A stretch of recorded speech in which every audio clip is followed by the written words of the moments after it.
The fastest way to destroy a family fortune isn't a bad investment. It is a tax bill. Most people spend their entire lives with a transactional mindset. They think the ultimate goal of wealth is to eventually cash out. They spend decades building a business, an investment portfolio, or a real estate empire, only to sell it at the finish line so they can finally enjoy the fruits of their labor. But in that moment of supposed success, they walk straight into the exit trap. By selling the asset, they trigger a massive realization event. They hand over 30, 40, or even 50% of their life's work to the state in the form of capital gains and exit taxes. They effectively set half of their legacy on fire just to get their hands on liquid cash. This is the hidden tax on the middle-class mindset, a mindset that prioritizes having money over controlling wealth. The architect of a dynasty understands a different principle entirely: generational liquidity. They never sell.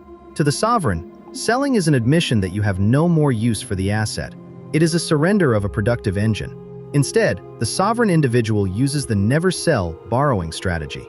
They place their assets inside a multi-generational vault, a trust, or a holding company, and they treat that equity as their own private bank. Consider how this looks in practice. Imagine you own an apartment complex worth $10 million. The average person sells it, pays the taxes, and walks away with $6 million to spend. The sovereign individual keeps the complex. They allow the rental income to pay down the debt and the property value to appreciate. When they need capital for a new venture or to fund a lifestyle, they don't sell the building. They borrow against it. They take a low-interest loan from a bank, using that $10 million of equity as collateral. Because a loan is not considered income by the tax code, it is not taxable. You get the liquidity you need, the millions in cash, while the underlying asset remains in your control, continuing to compound, untouched and unbothered by the friction of the state. This is the cycle of buy, borrow, die. You buy assets that grow. You borrow against them to live and expand. When you pass away, the assets stay inside the trust. Because the trust never dies, the assets are never liquidated for probate or estate taxes. The next generation simply steps into the role of trustee and continues the cycle. This is how the wealthy stay wealthy for centuries. They understand that cash is trash, but equity is eternal. While the world is busy chasing take-home pay and salary increases, the sovereign is focused on debt-to-asset ratios. They live off the growth of their empire without ever shrinking the size of the empire itself. They understand that money in a bank account is an evaporating liquid, losing value to inflation every hour. But equity in a productive asset is a solid foundation that can support an entire bloodline. However, we must discuss the burden. There is a negative hook to this level of liquidity that most men are not prepared to handle.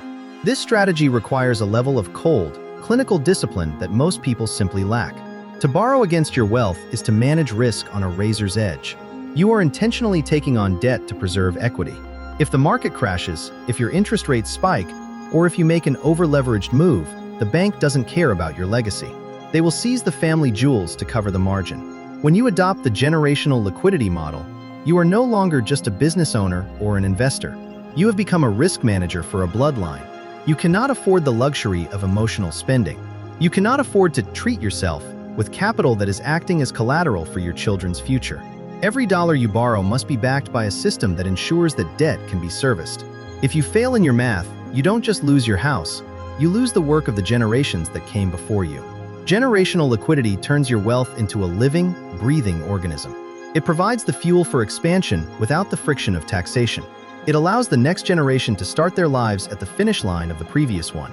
It creates a private banking system within the family that makes you independent of the traditional financial world.